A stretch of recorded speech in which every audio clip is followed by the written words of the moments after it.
Здравейте! Да обобщим футболните новини за вчерашния ден.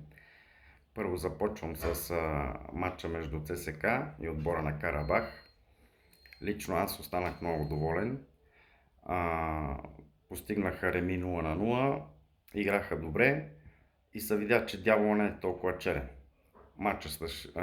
Матчът ще се разреши на реванша, който е в София, и ЦСКА за мен лично е с големи шансове да продължи.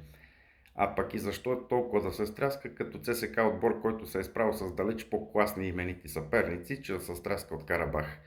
Няма да ви изброявам всички техни успехи, отбора на Ливерпул и така нататък. Няма нищо стряскащо. Надявам се момчетата на Христо Янев да изиграят най-добрия си матч и да продължат.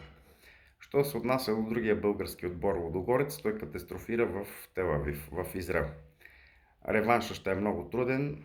Почти аз не съм човек, който отписва. Стискам им палци, дано да се изправят, но ще е много трудно.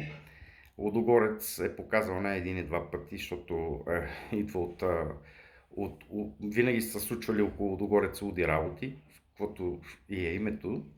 Да се надяваме, защото ще направят някакъв матч и ще могат да продължат и тех, но ще е много трудно. Загубиха с 2-0, имат и кадрови проблеми.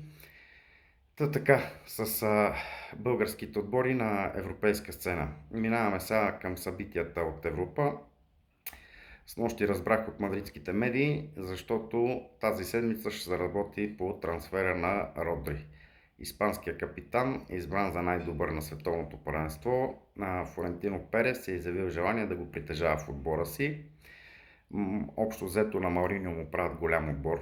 Той поне видимо и публично се знае, защото е поел цялата власт. Това е била една от договорките между него и Флорентино Перес, за да подпише с Мадрид.